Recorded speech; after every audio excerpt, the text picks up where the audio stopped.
For a change, I got the option of going out, picking a car up. Great, brilliant, 'cause I don't get out much anymore, you know, we're that busy on site. And he says, oh, yeah, great, where are we going? Pickering.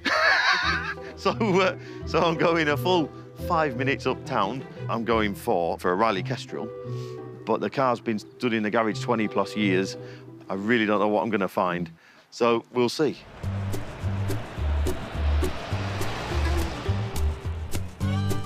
Just around the corner from HQ, Barbara and Ian Conman are waiting for Paul's arrival. You wouldn't have had a second car if it wasn't for that. And the loss of a car that was Ian's dad's pride and joy. He was a self-taught mechanic, but he was a sort of bloke that he could take something apart and work out how it worked and put it back together again. My dad bought the car in 1988, and it was 20-year-old then, and he had to sort of renovate it, really, because it was in a bit of a state. It was actually quite nippy, considering it was an old car, and we had a second car, and that was actually nippier than the more modern car. I mean, you felt every bump, but that was part of the experience. But in 2002, it failed its MOT, and we put it in a garage with the idea of we'll get around to fixing it later. Yeah, so it's been gathering dust, and it's been used as a glorified store cupboard, really. And now I've decided that I'm not going to have the time or the money to renovate it, so I thought I'd rather it go to someone who's either going to renovate it, restore it, or use it to extract parts to renovate something else.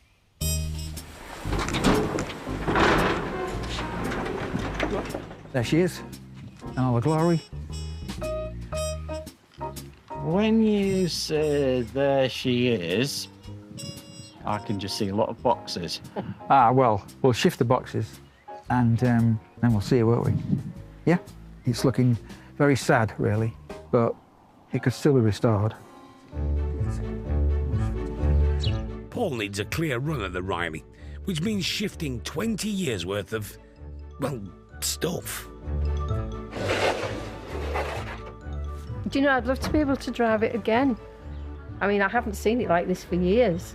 See, all of a sudden the memories are flooding back, aren't they? I know.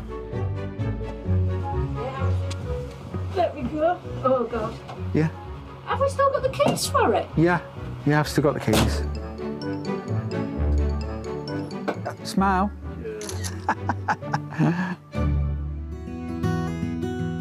This car really is the last physical link that I've got with my dad, really. And once that goes, that's it, it's gone.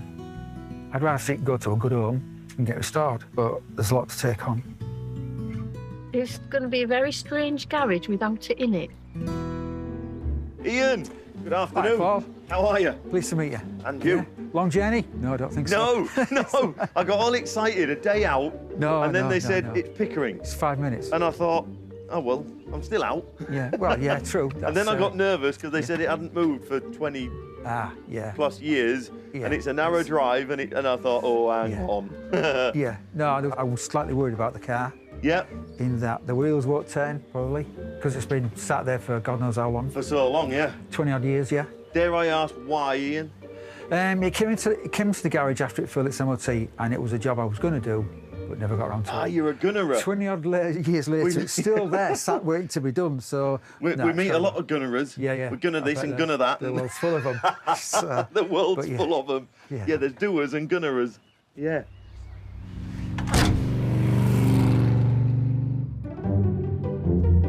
The Kestrel name had been used pre-Second World War by the Riley Motor Company to identify the sportier versions of its vehicles, like the Riley 12-4. Just before the war, Riley became part of Morris, then BMC, and eventually BL. The cars were ultimately the same, but the badges carried a social hierarchy, with Riley above Morris, but below Wolseley.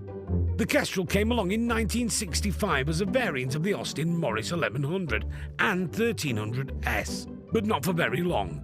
After an 80-year run, Riley's market share had shrunk to less than 1%, and BL streamlined Riley once more and into oblivion.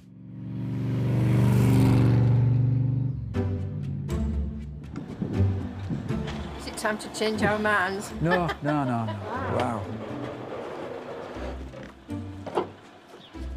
There you go, look at that. Yeah, we've got a dragger at the back here, haven't we? Yeah, exactly right. Here we go. That off of there. Are you bothered about a skid mark? No, no, that's fine. Good. It's reluctant.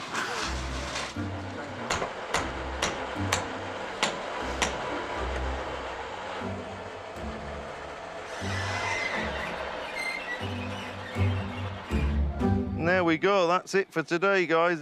Wow. Poor old girl. I know. Yeah. Sad. It is a bit. If somebody does it up, we might buy it back. Yeah, there aren't that many people that keep them all that length of time, like. I hang on to a lot of things. You're safe enough, love, aren't you? Oh, yeah. It's not as bad as I was expecting. Oh, I got to be honest. No, no, no, no. That's good then. Well, Yeah. I suppose it's helped it's been in the garage. Definitely. Yeah. We'd be looking at a different car if it had been outside, wouldn't we? Yeah. Right, I'll get myself back. Oh, thank you for coming. That's all right. To be fair, there's going to be some head scratching here, isn't there, as to why you put wheel spin marks all the way up your drive in zigzag form.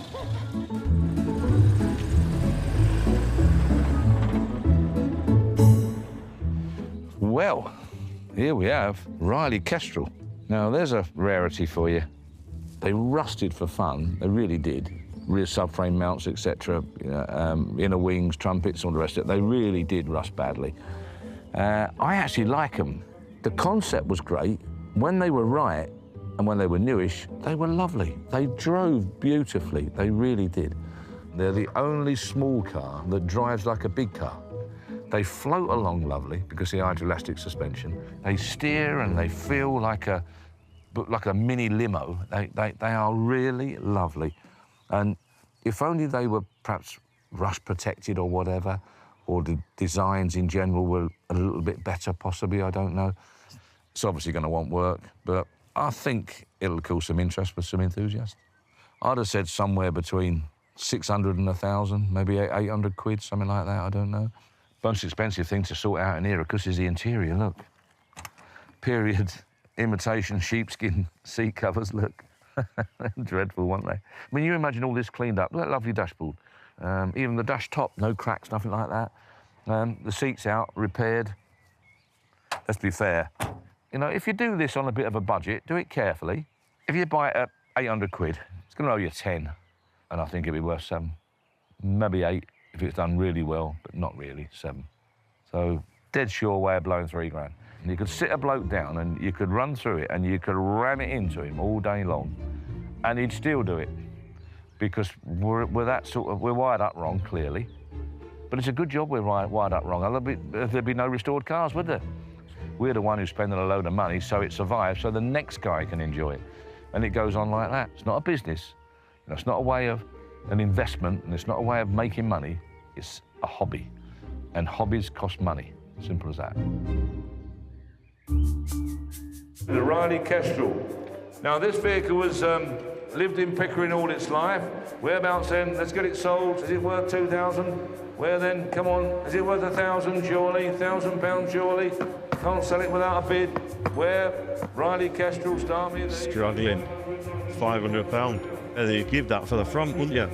You know, grill and a bumper. 6 for nothing, that car. Absolutely for nothing. As well. £600. I reckon that'll make a nice car. 700. To be honest, it should do more than that, shouldn't it? £700 now, you know. £700, you can't go wrong. Shame, innit? 10,000 quid. If they're really nice. No reserve, it's going to be sold. 700, 800. 800 Norfolk. £800, are you all done? You're sure? 900. Come on, fill it up, make it look respectable. £1,000 is the going then, going away, yeah. 950. Worth its money. I'd love to get it to that £1,000. Come on, it's only another 50 quid. 950. Yeah, are you all done? £1,000. Going for 1,000. There you go. Well done. Right. Tell you what, I can just see that. You've got plenty of pictures of it like this. You wait before and after. The Kestrel was bought by a regular customer from North Yorkshire with the unlikely aim of making a bit of profit.